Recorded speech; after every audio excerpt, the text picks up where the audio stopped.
بسم اللہ الرحمن الرحیم، السلام علیکم ورحمۃ اللہ وبرکاتہ۔ اللہم صلی علی سیدنا و مولانا محمد وعلی آلہ وصحبہ وبارک وسلم۔ رب اشرح لی صدری ویسر لی امری واحلل عقدۃ من لسانی یفقہوا قولی واجعل لی وزیرا من اہلی، آمین یا رب العالمین۔ ناظرین و سامعین، آپ دیکھ رہے ہیں مفتی آن لائن اور میں ہوں مفتی سخاوت منیر نعیمی۔ میرے ساتھ موجود ہیں جناب محترم قاری عطاء المنان صاحب چشتی نظامی، ان کے ساتھ موجود ہیں جناب محترم قاری محمد ارشد تہامی صاحب، ہمیشہ کی طرح آپ کی خدمت میں حاضر ہیں۔ باقاعدہ ہم اس پروگرام کا آغاز تلاوت کلام پاک سے کرتے ہیں۔ جی قاری صاحب۔ اعوذ باللہ من الشیطان الرجیم، بسم اللہ الرحمن الرحیم، یا ایہا الناس اعبدوا ربکم الذی خلقکم والذین من قبلکم لعلکم تتقون،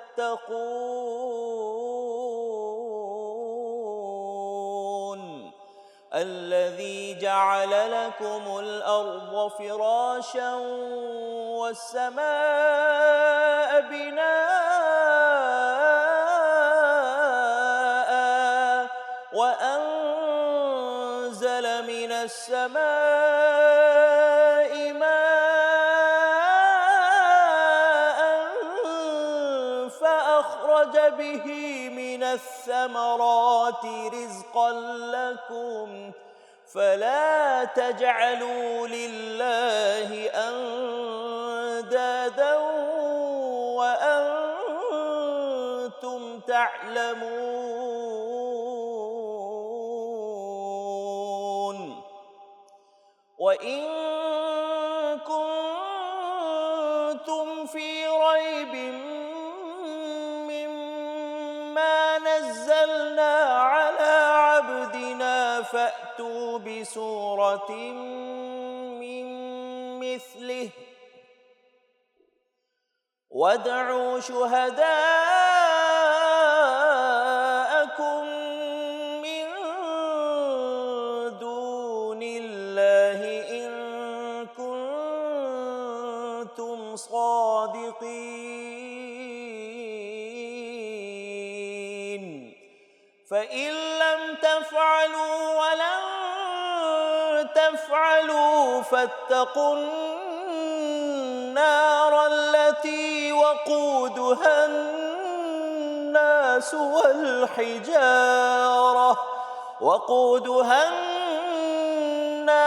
والحجارة أعدت للكافرين۔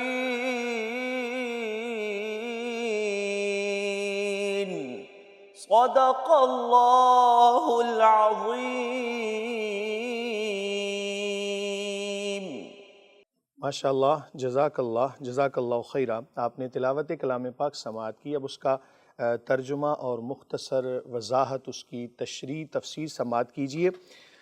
قاری صاحب نے جو آیات بینات آپ کے سامنے تلاوت کی ہیں، یہ سورہ بقرہ کی آیات ہیں۔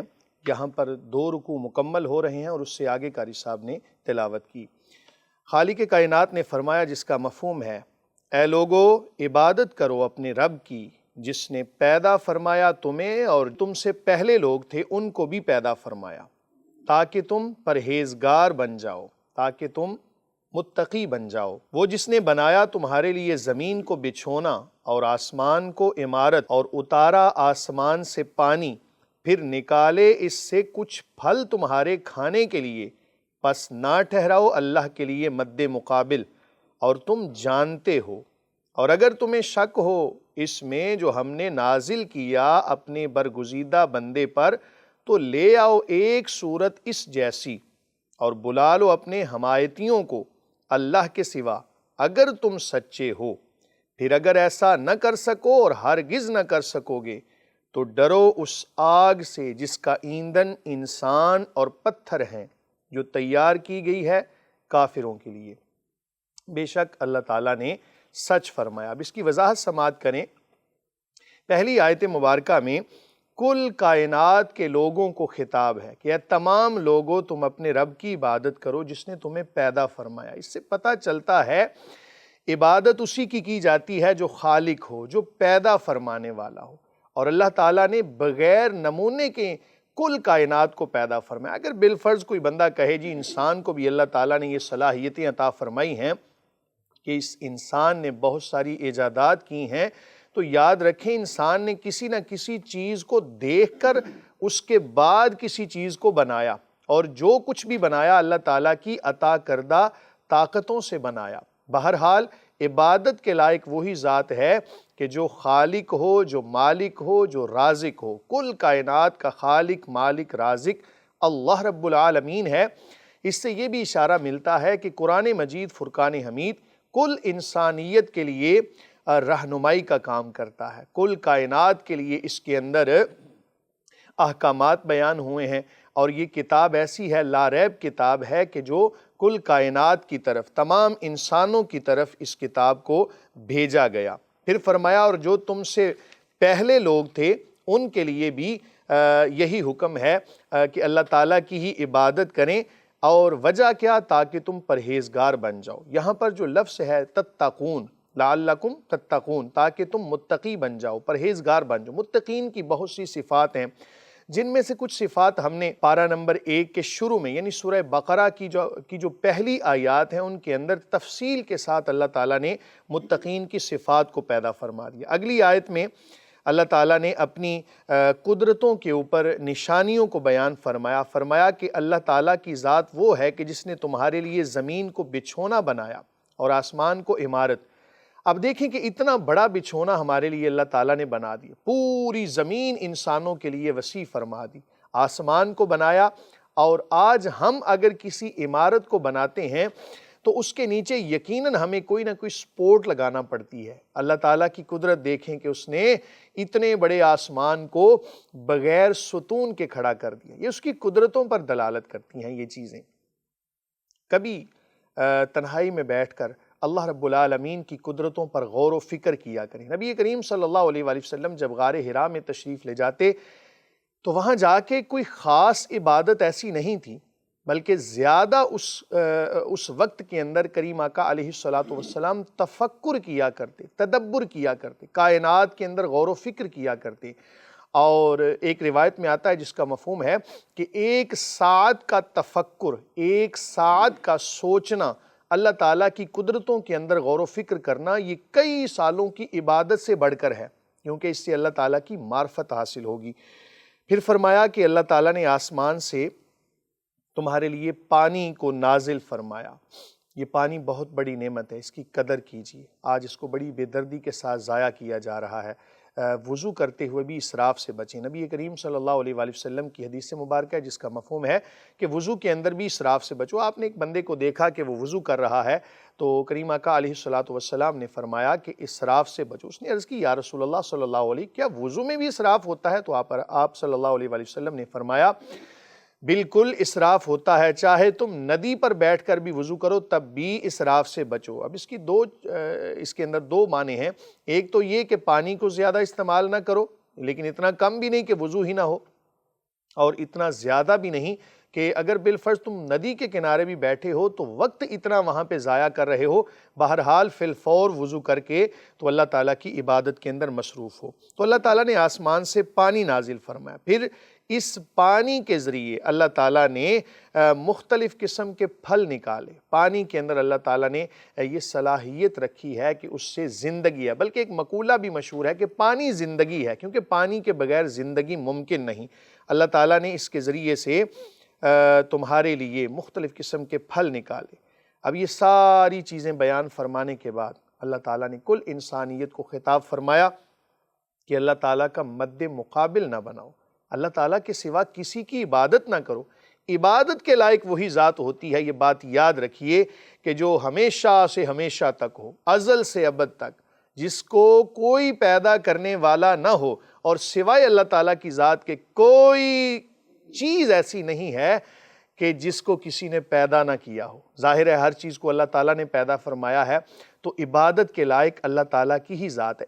اس ذات کے علاوہ آپ کسی جانب بھی رجوع کر لیں اس کا کوئی نہ کوئی بنانے والا ضرور ہوگا۔ فقط اللہ تعالیٰ کی ایک ذات ہے کہ جس کا کوئی بنانے والا نہیں، واجب الوجود وہ ذات ہے۔ اس لیے اس آیت کے اندر شرک کی نفی فرما دی، فرمایا کہ وَأَنْتُمْ تَعْلَمُونَ، تم جانتے بھی ہو اس بات کو، جانتے ہوئے بھی تمہیں ایسا نہیں کرنا چاہیے۔ اس کے بعد اللہ تعالیٰ نے قرآن مجید فرقان حمید کے حوالے سے ایک چیلنج فرمایا اگر تمہیں قرآن کے اندر شک ہے تو لے آؤ اس طرح کی کوئی ایک صورت، اس طرح کا قرآن لے آؤ۔ قرآن مجید فرقان حمید میں متعدد مقامات پہ اللہ تعالیٰ نے قرآن کے حوالے سے چیلنج فرمایا کہ اگر تمہیں اس کے اندر شک ہے قرآن کی مثل لے آؤ، نہیں لا سکتے ایک صورت لے آؤ، بلکہ ایک جگہ پہ فرمایا اس جیسی کوئی ایک آیت، ایک چھوٹی سی صورت بنا لاؤ، لیکن تم ایسا نہیں کر سکتے چاہے تم سارے کے سارے بھی اس پر متفق ہو جاؤ۔ اگر تم ایسا نہ کر سکو اور ہرگز ایسا نہیں کر سکو گے تو پھر ڈرو اس آگ سے جس کا ایندھن آدمی اور پتھر ہیں۔ سوال یہ ہے، انسان تو جہنم میں جائیں گے، وہ انسان کہ جنہوں نے کفر کیا، لیکن پتھر کیوں جہنم میں جائے گا؟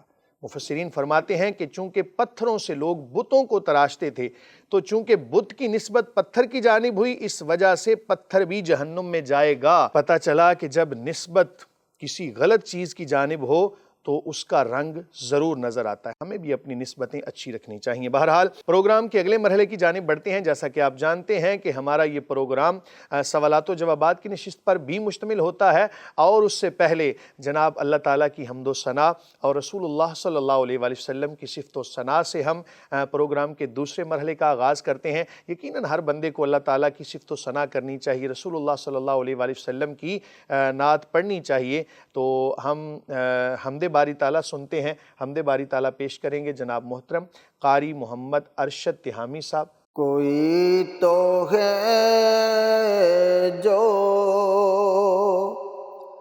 نظام ہستی چلا رہا ہے، وہی خدا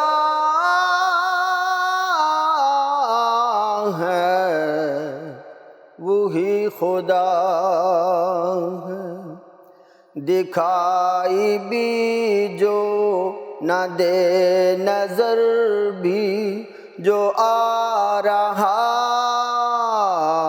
ہے، وہی خدا وہی خدا، تلاش اس کو نہ کر بتوں میں، وہ ہے بدلتی ہوئی رتوں میں، جو دن کو رات اور رات کو دن بنا رہا ہے، وہی خدا وہی خدا، نظر بھی رکھے سماعتیں بھی، وہ جان لیتا ہے نیتیں بھی،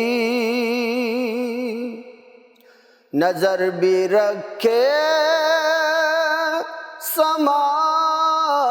سماعتیں بھی، وہ جان لیتا ہے نیتیں بھی، جو خانہ لا شعور میں جگمگا رہا ہے، وہی خدا ہے، وہی خدا ہے، وہی خدا ہے۔ ماشاءاللہ، جزاک اللہ خیرہ۔ بڑے ہی بابرکت لمحات ہوتے ہیں وہ کہ جن کے اندر اللہ تعالیٰ کی حمد و ثنا کی جائے، رسول اللہ صلی اللہ علیہ وآلہ وسلم کی صفت و ثنا کی جائے۔ بڑی بابرکت زبان ہوتی ہے وہ، بڑے بابرکت کان ہوتے ہیں وہ جو ان چیزوں کو سماعت کرتے ہیں۔ یہ بہت قیمتی لمحات ہوتے ہیں، ان کو کبھی ضائع نہ کریں، اور اگر کبھی اللہ تعالیٰ کی قدرتوں کو سوچ کر اپنے گناہوں کو سامنے رکھتے ہوئے کبھی اگر آنکھ سے آنسو نکل آئے تو اس وقت کو کبھی ضائع نہ کرنا۔ یہ بڑے قیمتی لمحات ہوتی ہیں، ان کے اندر دعائیں بڑی قبول ہوتی ہیں، جیسا کہ آپ نے حمد باری تعالیٰ سماعت کی جس کے اندر اللہ تعالیٰ کی قدرتوں کا تذکرہ تھا، اور جب آپ نے سنا کہ وہ ہے بدلتی ہوئی رتوں میں، تو اس کا مطلب یہ نہیں کہ اللہ تعالیٰ اس رت کے اندر کوئی معاذ اللہ کوئی اللہ تعالیٰ سما گیا ہے، بلکہ ان چیزوں کو دیکھ کر تو اللہ تعالیٰ کی قدرتوں پر دلالت ہوتی ہے۔ ہمیں پتہ چلتا ہے کہ جیسے رتیں بدلتی ہیں اسی طرح ہماری قسمتیں بھی یقیناً بدلیں گے، اور اللہ تعالیٰ کی ذات پہ ہمیشہ بھروسہ ہونا چاہیے، نا امیدی نہیں ہونی چاہیے، اللہ تعالیٰ کی بارگاہ میں ہمیشہ امید ہونی چاہیے۔ اللہ تعالیٰ ہم سب کو ایسی برکتیں سمیٹنے کی توفیق عطا فرمائے۔ تو ہم جیسا کہ اللہ تعالیٰ کی حمد بیان کی، ساتھ ہی رسول اللہ صلی اللہ علیہ وآلہ وسلم کی صفت و ثنا یعنی نعت رسول مقبول صلی اللہ علیہ وآلہ وسلم وہ بھی سماعت کریں گے۔ قاری صاحب نعت بھی پڑھیں گے، آپ احباب توجہ سے سماعت کیجئے۔ بسم اللہ قاری صاحب۔ قدم اٹھ رہے ہیں میرے سوئے بطحا، قدم اٹھ رہے ہیں میرے سوئے بطحا، نظر میں بسا ہے دیار مدینہ، میں روزے کی مٹی کا سرما بناؤں، میں روزے کی مٹی کا سرما بناؤں، ہے حسرت میری تاجدار مدینہ، وہ کوثر کے قطرے وہ طیبہ کی شبنم، وہ کوثر کے قطرے وہ طیبہ کی شبنم، میرے دل سے پوچھو خمار مدینہ، وہ قریہ بقریہ منور فضائیں، وہ قریہ بقریہ منور فضائیں، مہکتا ہوا وہ غبار مدینہ، میں دنیا کے پھولوں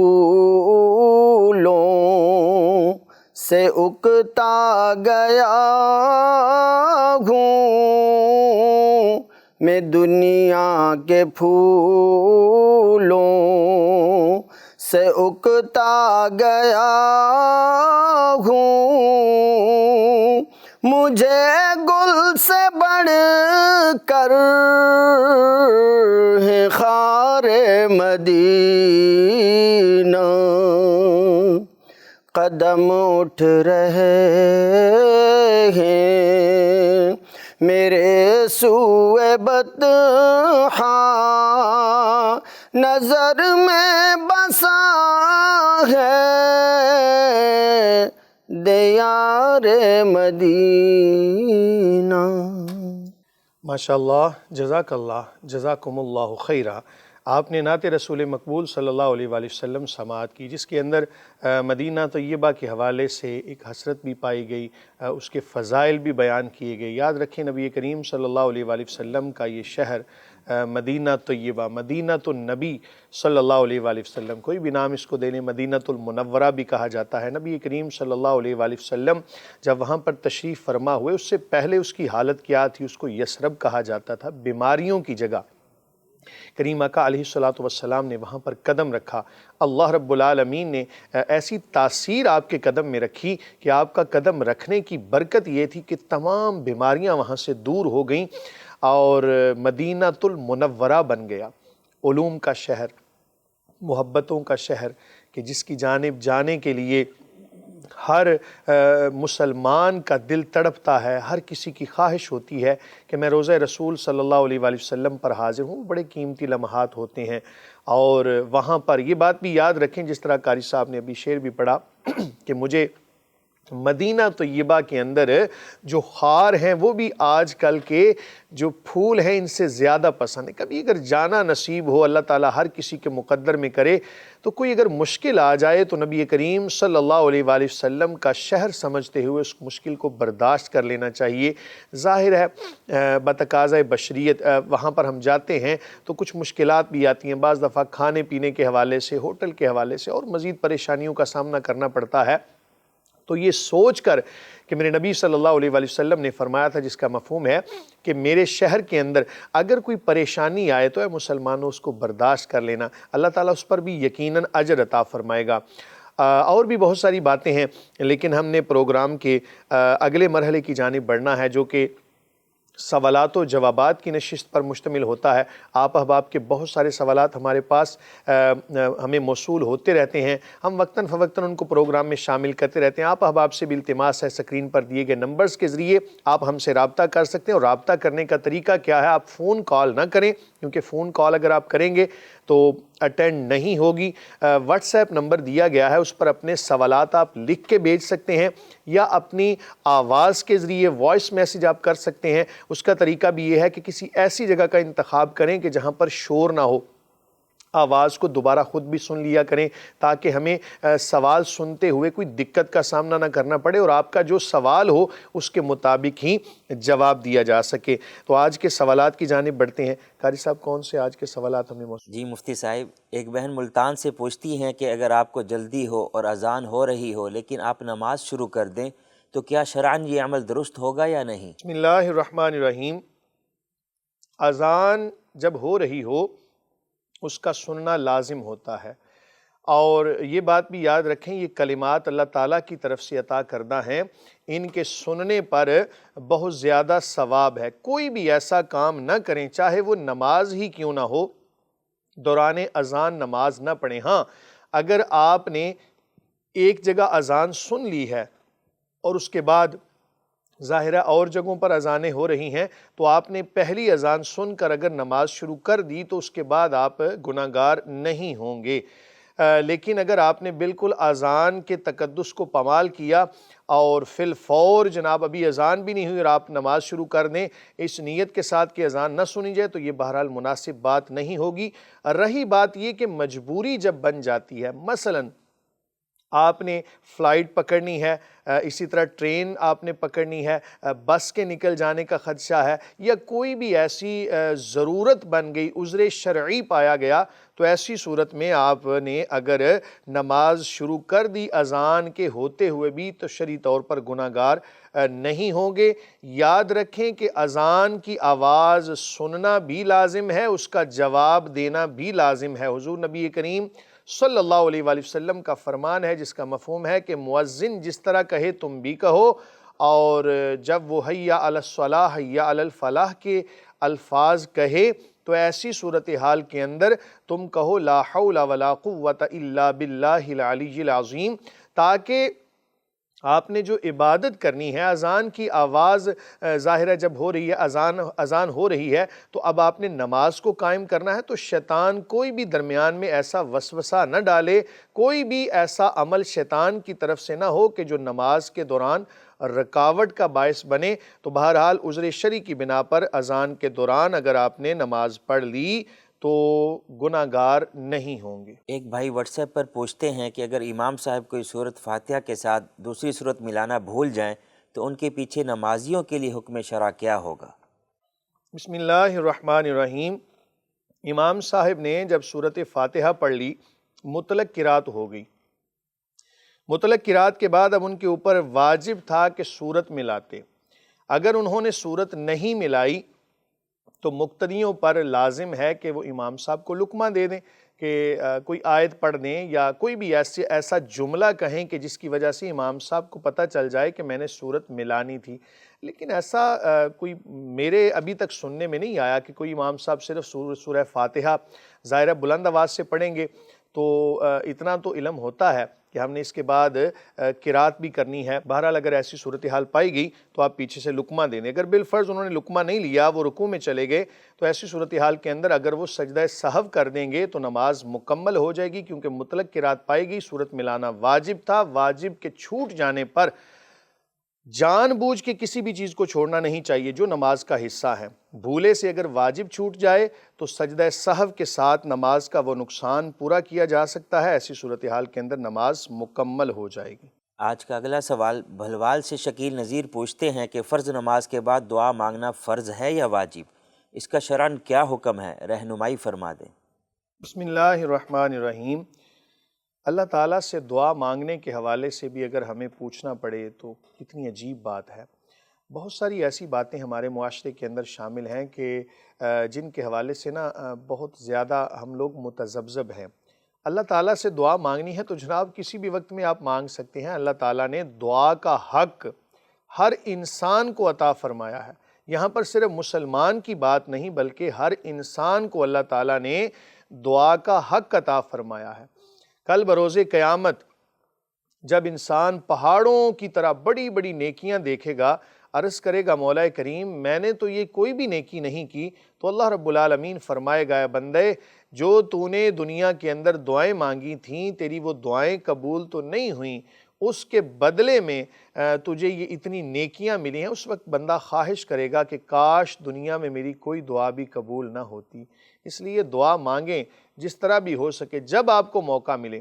حضور نبی کریم صلی اللہ علیہ وآلہ وسلم نے کسی وقت میں بھی دعا مانگنے سے منع نہیں کیا، اللہ تعالیٰ نے بھی منع نہیں کیا۔ قرآن مجید فرقان حمید میں تو یہ ہے کہ تم اللہ تعالیٰ سے دعا مانگو، وہ تمہاری دعا قبول فرمائے گا۔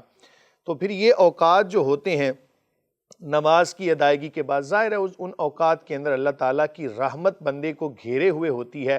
سلام پھیرے اس کے بعد دعا مانگنا چاہیے، بڑا اچھا کام ہے۔ لیکن جہاں تک بات آپ کی سوال کی ہے کہ فرض ہے یا واجب، تو نہ تو یہ فرض ہے نہ ہی واجب ہے، مانگ لینا مستحسن ہے اور اس میں بڑے فوائد بھی ہیں۔ حضور نبی کریم صلی اللہ علیہ وآلہ وسلم نے دعاؤں کی قبولیت کے جو اوقات بتائے ان میں ایک وقت نماز کے قیام کا بھی ہے۔ اذان و اقامت کے درمیان آپ دعا مانگیں، قبول ہوتی ہے۔ جب مسلمانوں کی صفیں جو ہے جہاد کر رہی ہوں اس وقت دعائیں قبول ہوتی ہیں۔ اسی طرح بارش نازل ہو رہی ہو دعا قبول ہوتی ہے۔ خانہ کعبہ پر پہلی نظر پڑے اس وقت بھی دعا قبول ہوتی ہے، وہاں پر اللہ تعالیٰ کی رحمتیں برس رہی ہوتی ہیں۔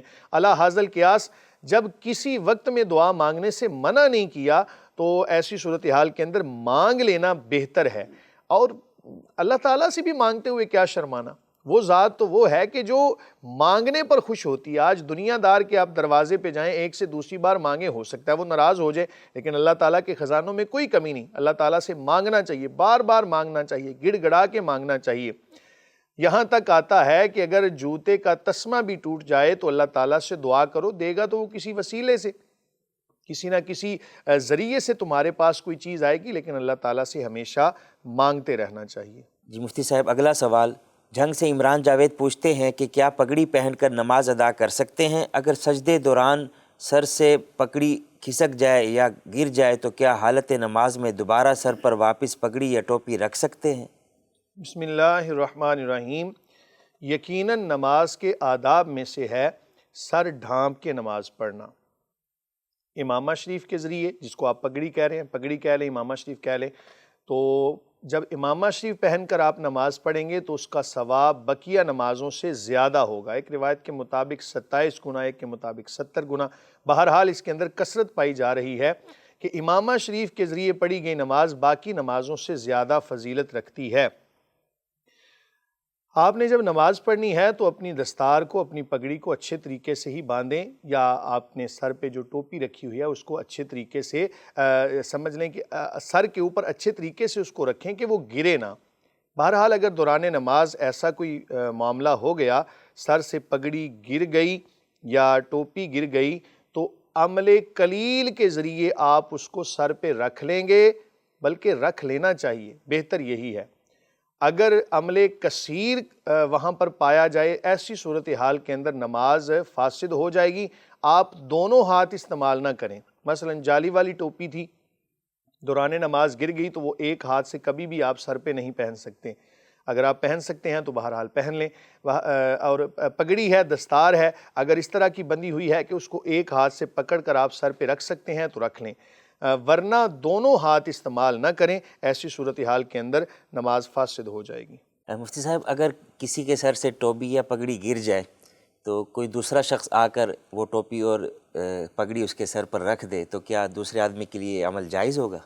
ایسا کرنا نہیں چاہیے، لیکن اگر کر دیا تو نماز کے اندر کوئی خلل واقع نہیں ہوگا، بلکہ اگر کسی نے رکھ دی ثواب کی نیت سے کہ اس کا سر جو ہے وہ ڈھانپ دیا جائے اور اس کو ثواب زیادہ ملے، تو ایسی صورتحال کے اندر جائز ہے، کسی کا عمل کرنا مناسب ہو۔ لیکن وہ آدمی ڈسٹرب تو ہوگا نا کہ دوسرے آدمی نے اس کی نماز میں خلل ڈالا، اس کی پوری توجہ دوسرے آدمی کی بس طرف چلے جائے گی۔ یہ اس صورتحال پہ ڈیپینڈ کرتا ہے کہ کیا اس کی نماز کے اندر خلل تو نہیں واقع ہوگا۔ دونوں صورتیں کر سکتے ہیں، کر لیں گے تب بھی مناسب ہے، نہ کریں تب بھی مناسب ہے، لیکن اس کی نماز کے اندر بہرحال خلل واقع نہ کریں۔ اگر کوئی مناسب طریقہ موجود ہو، بڑے آرام کے ساتھ آپ اس کے سر پہ رکھ دیں۔ اور نمازی کو بھی یہ چاہیے کہ جب کوئی سر ڈھانپ رہا ہے، سر پہ ٹوپی رکھ رہا ہے، تو زیادہ توجہ اس جانب نہ کرے، اپنی توجہ اللہ تعالیٰ کی جانب کرے۔ نماز تو نام ہی اسی کا ہے کہ اللہ تعالیٰ کی جانب رجوع ہو اور بندوں سے رابطہ نہیں ہونا چاہیے۔ مطلب دیکھنے میں آیا کہ بعض لوگ جو پگڑی گر جاتی ہے، دوسرا آدمی اس کے سر پر ٹوپی یا پگڑی رکھتا ہے تو وہ زور زور سے دباتا بھی ہے تاکہ دوبارہ نہ گرے، تو اس طرح تو نمازی کی نماز میں خلل پیدا ہو جائے گا۔ اگر ایسی صورتحال پائی جائے کہ جس کے اندر نماز کے اندر خلل واقع ہو تو پھر نہ پہنانا بہتر ہوگا۔ اگلا سوال، ایک بہن فیصل آباد سے پوچھتی ہیں کہ نماز قضا ہو جائے تو قضا نماز کیسے ادا کرنی چاہیے؟ برائے مہربانی درست طریقہ بتا دیں۔ بسم اللہ الرحمن الرحیم۔ نماز کو قضا کرنا بڑا سخت گناہ ہے۔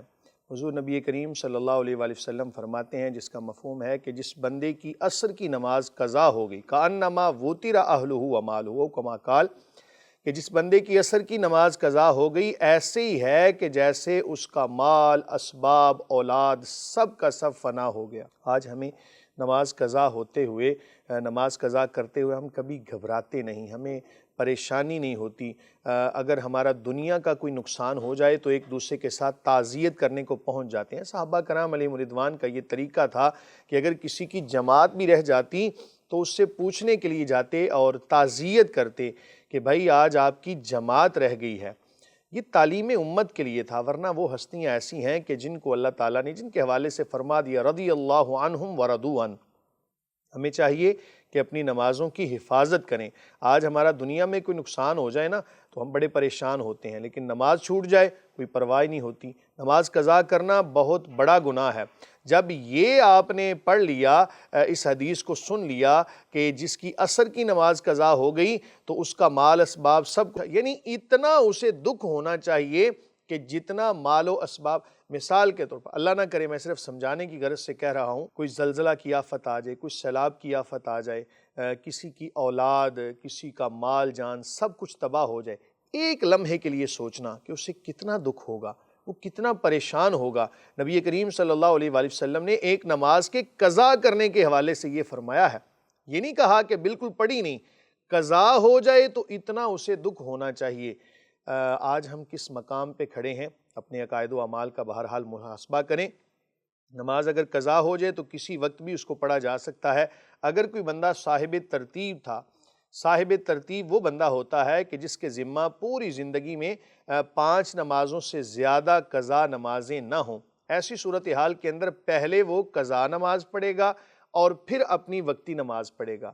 اور اگر بدقسمتی سے صاحب ترتیب نہیں تھا، زندگی میں اسے پتہ ہی نہیں کہ کتنی نمازیں چھوٹی ہیں، تو ایسی صورتحال کے اندر کسی وقت کے اندر بھی 3 اوقات کے علاوہ جب بھی اسے موقع ملے اپنی نمازوں کی قضا کر سکتا ہے۔ 3 اوقات کون سے ہیں؟ کہ جب سورج نکل رہا ہو، جب سورج غروب ہو رہا ہو، یا پھر سورج بالکل زوال پہ ہو، بالکل عین سر کے اوپر، جس کو زوال کا وقت کہا جاتا ہے۔ ان 3 اوقات کے علاوہ جب بھی نماز پڑھیں گے قضا نماز ہو جائے گی۔ درست طریقہ یہی ہے کہ آپ نیت کرتے ہوئے یہ کہیں کہ میں اپنی زندگی میں جو میری آخری نماز قضا ہوئی تھی میں اس کی ادائیگی کر رہا ہوں یا ادائیگی کر رہی ہوں، یا پھر یہ طریقہ اختیار کر لے کہ میری زندگی میں جو پہلی نماز میری قضا رہ گئی تھی اس کی نیت کر رہا ہوں۔ جب ایک قضا کرے گا، اب اس کے بعد دوبارہ جب اسی کی قضا کی ادائیگی کرے گا تو یہ کہے گا میری آخری نماز یا پہلی نماز۔ کرتے کرتے ایک وقت آئے گا کہ یہ بندہ بھی صاحب ترتیب بن جائے گا، یہ خاتون بھی صاحب ترتیب بن جائیں گی۔ ایسی صورتحال کے اندر پھر وہی مسئلہ آپ نے یاد رکھنا ہے کہ صاحب ترتیب کے لیے اور مسئلہ ہے، اور جو عام بندہ ہے اس کے لیے اور مسئلہ ہے۔ قضا نماز پڑھتے رہیں، نوافل سے بہتر ہے قضا نماز کی ادائیگی کو لازم بنا لیں۔ ہر نماز کے بعد کوئی نہ کوئی نماز ایسی ضرور پڑھیں کہ جو قضا کی جا سکے۔ اپنی سابقہ زندگی میں نمازوں کا حساب رکھنا یہ لازم ہے۔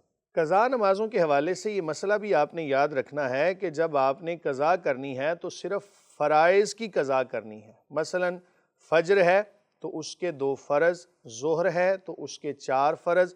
اگر حالت سفر میں آپ کی قضا ہوئی تھی تو پھر اس کو قصر ہی آپ قضا کریں گے۔ مثلا حالت سفر میں تھے، آپ کی نماز قضا ہوگی، اللہ نہ کرے نماز قضا ہوگی، ایسی صورتحال کے اندر جب آپ واپس آ کے ادا کریں گے تو اس کی قضا 2 ہی ادا کریں گے، کیونکہ وہ حالت قصر میں، حالت سفر میں قضا ہوئی تھی، اب اس کی قضا بھی آپ 2 کریں گے۔ اسی طرح عصر کی نماز ہے تو اس کے 4 فرائض، مغرب ہے 3 فرائض، عشاء ہے تو اس کے 4 فرائض۔ اس کے علاوہ آپ چھٹی نماز کو بھی شامل کریں گے۔ چھٹی نماز سے مراد وتر کی نماز ہے جو واجب ہے۔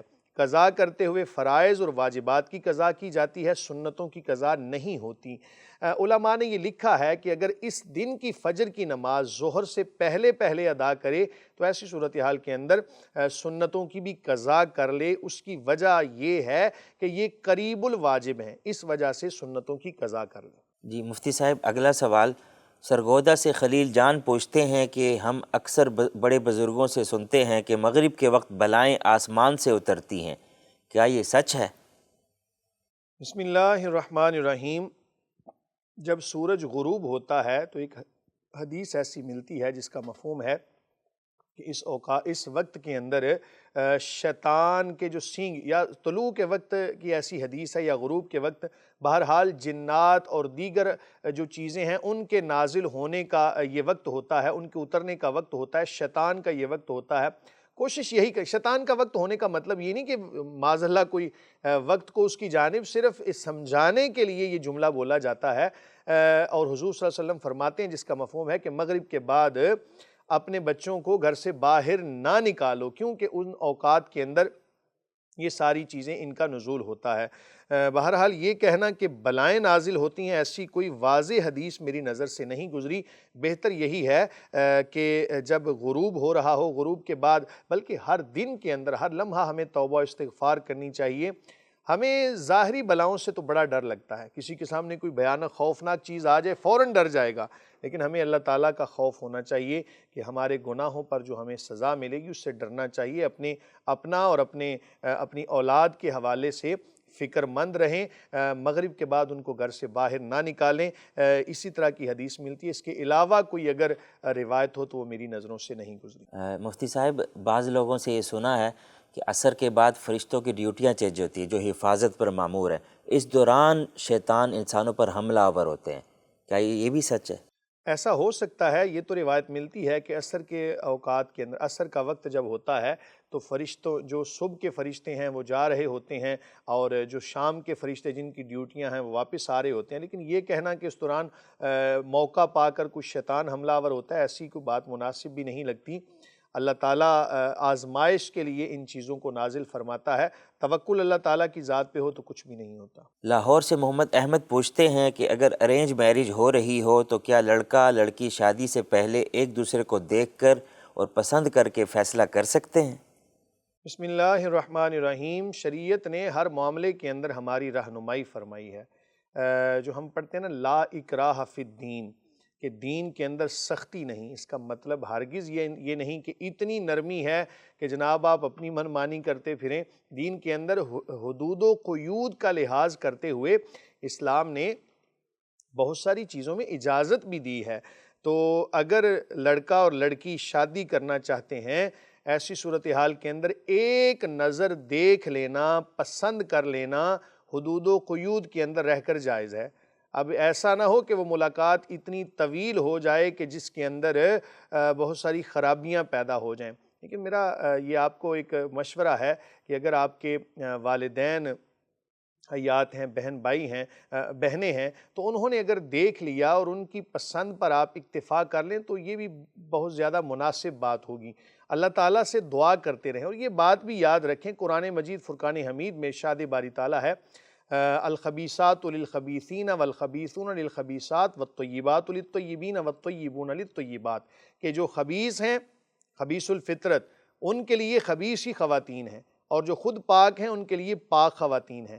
جب آپ خود پاک ہوں گے نا تو یقیناً آپ کی ازواج جو آپ کے نکاح میں آئیں گی وہ بھی پاک اور مبرہ ہی ہوں گی۔ لیکن اگر آپ خود اپنی زندگی میں ایسے معاملات کرتے رہے ہیں کہ جن معاملات میں آپ نے شریعت کو فالو نہیں کیا، خود اگر آپ معاذ اللہ نہ کرے بے حیا ہیں، تو پھر خواتین بھی ایسی ملیں گی۔ اس کے برعکس بھی ہو سکتا ہے، اللہ تعالیٰ زندہ کو مردہ سے، مردہ کو زندہ سے نکالتا ہے، لیکن ایک نظر اگر آپ دیکھنا چاہتے ہیں اس نیت کے ساتھ کہ پسند کر لوں، بعد میں کوئی مسئلہ نہ بنے، تو شریعت نے اجازت دی ہے۔ بلکہ نبی کریم صلی اللہ علیہ وآلہ وسلم نے یہ فرمایا بھی ہے ایک موقع پر کہ تم ایک نظر دیکھ لو۔ اب اس کے اندر بھی بہت ساری چیزیں پائی جاتی ہیں کہ نبی کریم صلی اللہ علیہ وآلہ وسلم تو صاحب شریعت ہیں، شارع ہیں، آپ کسی کے حوالے سے جان بھی لیتے ہیں اللہ تعالیٰ کی عطا کردہ علم کے مطابق، تو ہم تو ناقص العلم ہیں، ہمارا علم تو اس طرح پختہ نہیں ہے۔ میں نے اسی لیے آپ کے گوش گزار کیا کہ اگر آپ والدین کی رضا پر اکتفا کر لیں تو اس میں بھی برکتیں ہیں، لیکن اگر آپ دیکھنا چاہتے ہوں تو دیکھ لیں، اس میں کوئی شرعی قباحت نہیں ہے، لیکن وہ ملاقات اتنی زیادہ طویل نہ ہو کہ جس کے اندر خرابی کا خدشہ ہو، اور کوشش کریں کہ کوئی بڑا ساتھ ہو، کیونکہ شیطان بھی ہر وقت انسان کے ساتھ رہتا ہے نا، اس لیے شیطانی حملے سے بھی بہرحال بچ جائیں گے۔ اگلا سوال، ایک بہن کراچی سے پوچھتی ہیں کہ وضو کرنے کے بعد اعضاء پونچھنا کیسا ہے؟ بسم اللہ الرحمن الرحیم۔ حضور نبی کریم صلی اللہ علیہ وآلہ وسلم سے دونوں طرح کی روایات منقول ہیں کہ ایک مرتبہ نبی کریم صلی اللہ علیہ وآلہ وسلم نے وضو فرمایا، کسی نے آپ کو اعضاء صاف کرنے کے لیے کوئی کپڑا پیش کیا، نبی کریم صلی اللہ علیہ وآلہ وسلم نے اس کپڑے کو استعمال نہیں فرمایا۔ ایک روایت میں آتا ہے کہ جب نبی کریم صلی اللہ علیہ وآلہ وسلم نے وضو فرمایا اور اپنے اعضاء کو موٹے کپڑے سے، جس کو آج کل ہم تولیہ کہتے ہیں، اس سے صاف فرمایا۔ ان دونوں روایات کے اندر تطبیق اس طرح ہو سکتی ہے، سردی کا موسم ہو تو آپ صاف کر سکتے ہیں اپنے اعضاء کو، گرمی کا موسم ہے تو ایسے ہی رہنے، اس کے برعکس بھی کر سکتے ہیں۔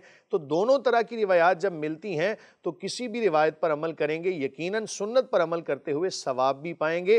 آپ کو اس کے اندر اجازت ہے، شریعت نے اجازت دی ہے، جس طرح بھی معاملہ کریں، لیکن یہ بات یاد رکھیں کہ وضو کرنے کے بعد بہتر یہی ہے، بہتر کہہ رہا ہوں یہی ہے کہ اعضاء کو صاف کر لینا چاہیے۔ اس کی وجہ یہ ہے کہ جب وہ پانی کے قطرات گریں گے نا نیچے، اگر آپ مسجد کے اندر کوئی میل ہے، مسجد کے اندر جا رہے ہیں، تو ان قطرات کو وہاں پر چھڑکنے سے، وہاں پر گرانے سے پرہیز کریں کہ یہ مسجد کے آداب کے منافی اس طرح تو نہیں جس طرح بے ادبی ہوتی ہے، لیکن مناسب نہیں ہے بہرحال۔ تو کوشش کریں کہ وہاں پر ہی اپنے اعضاء وضو کو صاف کر لیں۔ یاد رکھیں وضو کرنے کے بعد اس طرح اپنے ہاتھوں کو ہلانا یہ جائز نہیں ہے، ایک روایت میں آتا ہے کہ اس سے منع کیا گیا۔ تو بہرحال آپ آزاد ہیں، دونوں طرح معاملات کر سکتے ہیں۔ مفتی صاحب، ہم نے ایک فقیہ کو دیکھا تھا کہ وہ ایک عضو دھونے کے بعد اس کو پونچھتے تھے، فل سردیاں تھیں اور وہ بیماری کی حالت میں تھے، اس ٹائم بہت کمزور تھے، ایک عضو کو پونچھ لیا پھر دوسرا دھویا، پھر اس کو پونچھ لیا پھر تیسرا دھویا، تو کسی نے کہہ دیا کہ یہ تو خشک ہو جاتا ہے، تو آپ جلدی پونچھ رہے ہیں۔ تو انہوں نے کہا کہ خود سے خشک ہو جائے تو پھر مسئلہ ہو جاتا ہے، لیکن اگر بیماری کی وجہ سے پہلے خشک کر لیا جائے تو پھر کوئی مسئلہ نہیں۔ بس اتنا ہے کہ آپ نے جب وضو کیا ہے نا تو اس کے کچھ آثار ہونے چاہیے، یہ بھی اس وجہ سے کہ شیطان کہیں دل میں وسوسہ نہ ڈال دے کہ پتہ نہیں تمہارا وضو ہوا ہے یا نہیں. اور بعض احباب اس چیز کو مد نظر رکھتے ہوئے نا بہت دیر تک وضو کرتے رہتے ہیں. وہ ایک عضو کو دھویا اور بعض دفعہ سوچتے ہیں پتہ نہیں یہ صحیح طرح دھلا بھی ہے یا نہیں. تو میں آپ کو یہ بات عرض کر دوں کہ جب آپ نے ہاتھوں کو دھو لیا، بازوؤں کو دھو لیا، ایک مرتبہ اگر شیطان نے وسوسہ ڈالا ہے تو اس کو دور کر سکتے ہیں آپ. مثلا دوسری مرتبہ دھوئیں. نبی کریم صلی اللہ علیہ وآلہ وسلم کا فرمان جس کا مفہوم ہے کہ ایک مرتبہ اعضاء کو دھونا یہ تو لازم ہے، 2 مرتبہ دھونا بہتر ہے، اور 3 مرتبہ دھونا یہ انبیاء کے طریقے کے اندر شامل ہے، اور اس پر زیادتی کرنا یہ اسراف کے اندر آئے گا اور یہ منع ہے. اب سوال یہ ہے، ایک بندہ وضو کر رہا تھا اور اس نے 4 مرتبہ اعضاء کو دھو لیا، 5 مرتبہ دھو لیا، اس بنا پر کہ اس کے دل کی تسلی نہیں ہو رہی تھی.